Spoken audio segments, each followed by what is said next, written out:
Hello and welcome back to another video. I'm not even going to address how long it's been since the last one. This is the first video I would have filmed in 2024. However, in terms of Oscars, we are only now starting the 70s and I'm very excited. I'm finally catching up to the years I'm actually at in terms of just watching. There used to be a massive gap, but I've only seen up to about 85 and I'm on the 70s. So only 3 more videos and I've completely caught up, which is great. And then I can carry on watching the films. We've got possibly the best lineup of films in any video I've done yet. So, very excited. And without further ado, let's get started. The 43rd Academy Awards were held on April 15th, 1971, and hosted by no one for the 3rd consecutive year. The brilliant George C. Scott was the first actor to refuse an Oscar award. He talks of the award show as a 2-hour meat parade, a public display with contrived suspense for economic reasons. He also said that it's degrading for actors to compete against each other. And funny enough, that is not the most famous Oscar refusal I'll be talking about in this video. Helen Haze won Best Supporting Actress and became the first to win in both lead and supporting category.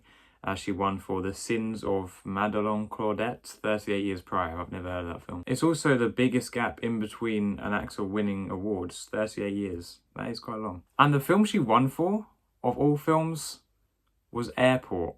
The documentary Woodstock was nominated for 3 Oscars, which is a record breaker for a documentary film. The winner was Patton. This is not a film I had heard too much about prior to watching it, so I came in with completely blind eyes and was very impressed. It tells the story of an army commander, general, I don't know the terminology, who rises above his station to fight for America, and the character, played by George C. Scott, sort of just becomes the face of patriotism for all its positive and negative qualities at that time, which I thought was really interesting because anything they did with that character, any argument they had or interaction in general, is sort of like a comment in patriotism as a whole. To have a complete archetype like that and to see that in a war film was really interesting and something I'd never really seen before. It looks great, really well shot. The iconic opening where he comes out in front of the American flag is excellent, but just throughout these amazing establishing shots of the battlefield. It did lose me in sort of the second half and dragged on a tiny bit, but overall I was pretty entertained. This is the only Best Picture winner of the 70s I don't think has actually become a classic and has been a tiny bit forgotten about. Even though the opener has been parodied to death, Patton was not a film I'd ever heard of, and I'm glad I've now seen it. Don't know if I'd watch it again, but I'd definitely recommend it.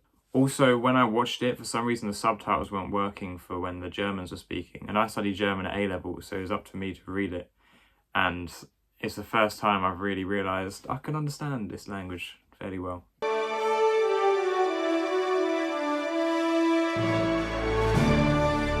The 44th Academy Awards were held on April 10th, 1972. It was hosted by Helen Haze, Alan King, Sammy Davis Jr. and the brilliant Jack Lemmon. The highlight of the evening was a guest appearance from the esteemed Betty Grable. It was her first public appearance for quite some time and one of her last, as she would die the next year. This was also the first Academy Awards where superimposed pictures were shown as the nominees were being announced. The ceremony was viewed by only 7 million people.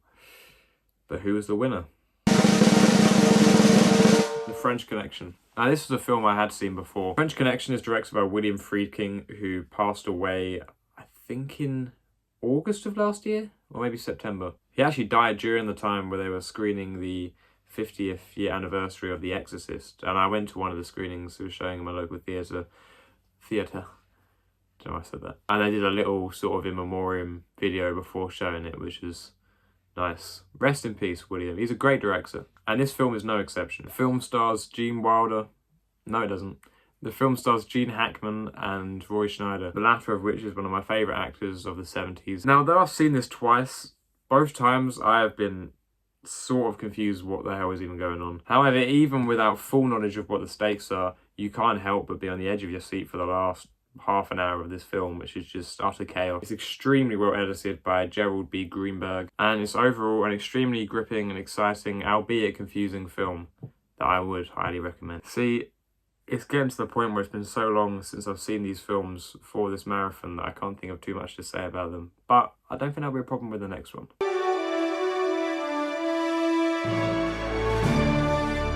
The 45th Academy Awards were held on the 27th of March 1973. They were hosted by Carol Burnett, Michael Caine, Charlton Heston and Rock Hudson. This might be the longest I've gone into a video without saying the name Bob Hope. Something must have gone terribly wrong. This might be a record. But to be fair, that's not a bad lineup to replace the legend. Now, this is when you have Marlon Brando's iconic boycott. He did not boycott the nomination, but instead, when he won the award, he had a Native American woman come up and say a piece about the mistreatment of Native Americans in cinema. It's a great acceptance speech. I'd encourage you all to watch it. And it's not as snooty or pretentious a refusal as you might think it is, especially from a person like Marlon Brando. Charlie Chaplin's film Limelight, which was 20 years old at the time, was eligible for a nomination because it was screened in Los Angeles for the first time in 1972, which doesn't make any sense. It won Best Original Score and is somehow Charlie Chaplin's only competitive win, one that isn't an honorary award. Edward G. Robinson became the second actor to win a posthumous award after Douglas Fairbanks in 1940. The award had 85 million viewers, and it was the first year where all the winners were brought out onto the stage at the end. It was also the first award show where 2 African-American women were nominated for Best Actor, both beat by Liza Minnelli for Cabaret, but more on that later. The winner of this award, and stop me if you've heard of it, was The.Godfather. I like this film. The 46th Academy Awards were held on the 2nd of April. Okay, no, I'm joking. Alright, The Godfather. Yeah. Do you know what I mean? Actually, before I talk about it, I want to talk about Cabaret. Cabaret is an incredible film, and it was nominated for 10 Oscars, which is impressive enough, but even more impressive is that it won 8 of them, yet didn't win Best Picture. As a big fan of the film, in any other case, I would be slightly bitter about that fact, but it losing to The Godfather, I mean, that's only fair enough. Also, the brilliant and underrated Bob Fosse won Best Director over Francis Ford Coppola. However, one can't feel too bad for Coppola there because he would win 2 years later for The Godfather Part 2 anyway. And I just think it's great that Bob Fosse got that award because he did not get enough appreciation. Watch Bob Fosse's films. Anyway, yeah, to beat Cabaret, that speaks volumes. And it's a pretty good film. I got to see a 50th anniversary screening of this the other year, and prior to this I'd only seen it once, and I loved it, but it wasn't like one of my favourites. However, watching it again in cinema, I heard the music start at the beginning, and literally burst out into tears. I don't know why. It's just such a beautiful song and a beautiful film. I don't know what to say, because you can't really scratch the surface of this film. And there's no point digging into it deeper. People can speak much more eloquently about this film than me. Either way, the acting, cinematography, directing, editing, screenplay, freaking lighting, costume design, the runners on the film, all knocks it out of the park. I mean, every department that goes into making a film was done heightened to 1,000,000. Just perfect. And because it's made by Francis Ford Coppola, of course, it had a nightmarish production. It's just so perfect. It's just what can I say? What do you want? What do you want from me? What do you want from me, hey? Worthy winner. Yeah. The 46th Academy Awards were held on April 2nd, 1974, and it was hosted by Burt Reynolds, Diana Ross, John Hudson, David Niven, and not Bob Hope. Where is he? Marvin Hamlish was the 3rd person to win 3 awards in one night, and the only to do so without winning Best Picture. This is also the most recent Academy Awards in history, where all 3 of the highest grossing films of the year were nominated for Best Picture, them being American Graffiti, The Sting, and The Exorcist. The Exorcist didn't win Best Picture, but I do really appreciate the appreciation that a horror film got an award show for once. And of course it did, it's The Exorcist. The winner was Sting. This film swept the Oscars that year and garnered 7 awards. And the only other films that night that won multiple were The Exorcist and The Way We Were, which is very strange. Now, I don't own this film on Blu-ray to show you, but I do own the soundtrack. I found this in a charity shop somewhere. And you know what's really weird? The music is by Scott Joplin. And that's not the only Scott Joplin album I have. Now, I'm not some sort of classic ragtime fan or anything like that, but I've always been fascinated by Scott. Hello. The composer can be called the first American pop star, which is very impressive, especially considering he's black, and this is talking about the 1880s. This film, which is set in the 20s, used a lot of his music to create that sort of ragtime, upbeat, silent film, cartoonish sort of feel, which works really well with such a depressing backdrop. The film is all about conning and trickery and illusion, as all the protagonists are people much down on their luck and taking advantage of the rich for their own gain. It's also one of the only films that I've covered in this marathon that has a black character that's just portrayed with love and treated equally. The two main characters are played by Robert Redford and Paul Newman, who are both fantastic. And it also has a great performance from Robert Shaw, who is in the previous Best Picture winner, Man for All Seasons. Although it is a classic, I think it would have been a while before I got around to it if it wasn't for this marathon. So it's another one of those times where I'm so thankful I'm doing this. The performances, I think, are the main thing that stick out as the best part of the film. Although it is edited so well, it keeps this really lively and fun pace throughout, while still managing to have really emotional moments that hit you really hard. It also has a brilliant ending that I just smile when I think about. So yeah, watch it. It's a real fun time of a film and a classic for good measure. Also, read up on Scott Joplin. He's a really interesting guy. Oi! The 47th Academy Awards were held on the 8th of April 1975 and hosted by Shirley MacLaine, Sammy Davis Jr., Frank Sinatra, and Bob Hope. Welcome back. Welcome back.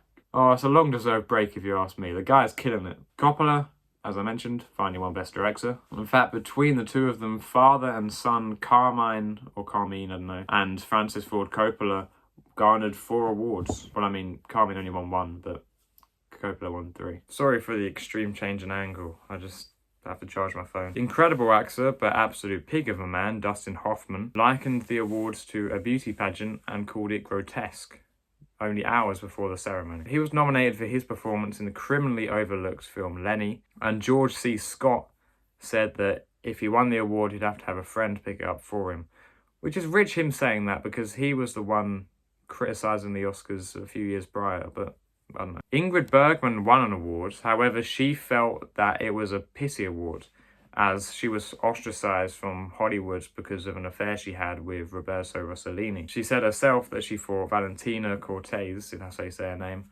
was a more deserving win. Just take the award, come on! And this is the only Oscars ever where one company produced all of the films in a single category. So it was a win-win-win-win-win for the Paramount in the costume department. It was also another win for Francis Ford Coppola. And the winner was Godfather Part 2. I also like this film. So thanks for watching. I hope you enjoyed. Okay. I will talk more about it. Now, I, like many film fans, am completely tired over which Godfather is better. However, gun to my head, I would have to say the second one. Not any knock on the first one, which, as I said, is perfect. There are certain elements of the second one that I just think are exclusive to that film. But then you can say the same about the first one. For example, all the stuff with Robert De Niro set in the past, I think is excellent. At one moment, just before the intermission where he does something, I'm not going to spoil just in case you haven't seen it, is maybe my favourite moment in the entire Godfather franchise. There's also the whole thing between Michael and his brother, which is so heartbreaking and brilliantly done. Plus, in general, although Al Pacino's sort of rise to becoming his father in the first one was so fun to watch, in the second one, seeing him play this contemptuous arsehole is just so addictive. He's so good in the role. Maybe it's just because it's longer, so they get more done. But I don't know, something about it just makes me think it's slightly better. But I could still talk about the first one for hours about how much I like it, which is ironic because I couldn't think of anything new to say about it. Although it would have also been cool if Apocalypse Now won later on in the 70s. 2 wins for Coppola in 3 years is enough. Nevertheless, extremely well deserved, with the best lineup of 2 films in any franchise, including Toy Story. I know, but it's that good. Well, there you have it. That's the first 5 years of the 70s. I've enjoyed talking about them, and I've really enjoyed watching them. Let me know down below which is your favourite, or corrects the mistakes I've gotten wrong, as you like to say. Thank you for watching, I truly mean it, and I'll see you next time for a film. But you'll find out. You don't know. You don't know who's going to win, but you'll find out when I tell you.